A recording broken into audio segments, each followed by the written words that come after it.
আমি চ্যানেলের পরে অনিয়মিত হয়ে গেছি। অনেক দিন আগে একটা ম্যানুয়াল অসিলেটিং স্ট্যান্ড ফ্যানের ভিডিও দেওয়ার কথা ছিল, কিন্তু ভিডিও দিতে দিতে গরম প্রায় চলে গেল। তাই কথা না বাড়িয়ে এবার ভিডিও শুরু করি।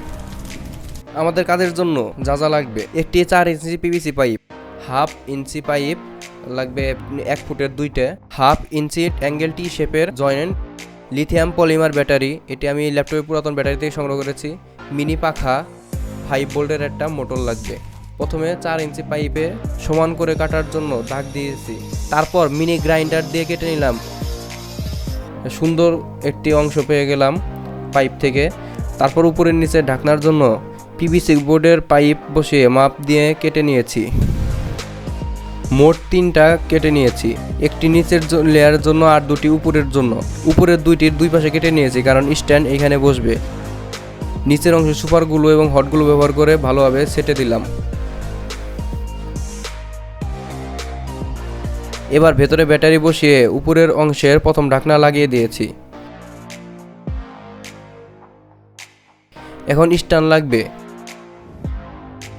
তার আগে 2 পাইপের 2 পাশে 1.5 ইঞ্চি পরিমাণ জায়গা রেখে আগুনে হিট দিয়ে 90 ডিগ্রি বাঁকিয়ে নিলাম। এটা সাবধানে করতে হবে, না হলে পাইপ ছিঁড়ে যেতে পারে। এরপর 2 পাইপের 2 পাশে চিরে দিয়েছি, কারণ অ্যাঙ্গেলটি যেন টাইট হয়ে না লাগে। টাইট হয়ে লাগলে সেটা আমরা অসিলেটিং করতে পারবো না।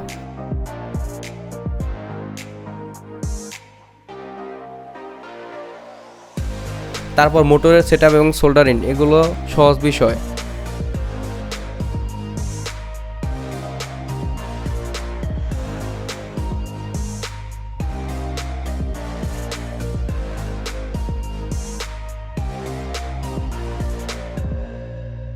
এবার সবচেয়ে উপরে যে ঢাকনা বসবে সেটি পাইপের পজিশন এবং সুইচের পজিশন অনুযায়ী কেটে নিয়েছি।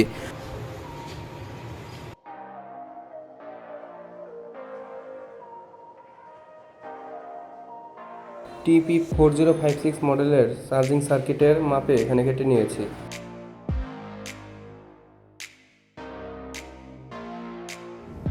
এখন চার্জিং সার্কিটটির নেগেটিভ এবং পজিটিভ অনুযায়ী ব্যাটারি এবং সাপ্লাই লাইনের জ্বালাইটি করে দিলাম।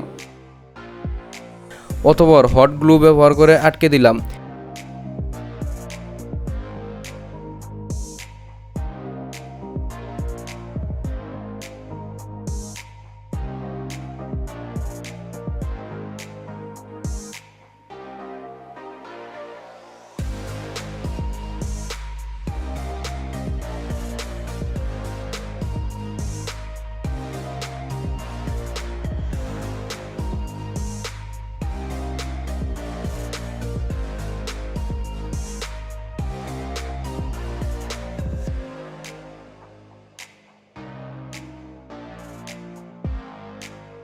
এবং সুইচের উপরে ছোট একটা প্লাস্টিকের টুকরা লাগিয়ে দিলাম।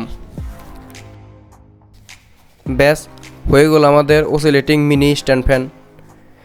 ভিডিওটি ভালো লাগলে লাইক করতে পারেন এবং চ্যানেলটি সাবস্ক্রাইব করে দিতে পারেন।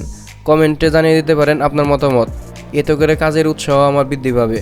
দেখা হবে পরবর্তী ভিডিওতে অতি শীঘ্রই। দোয়া করবেন। আল্লাহ হাফেজ।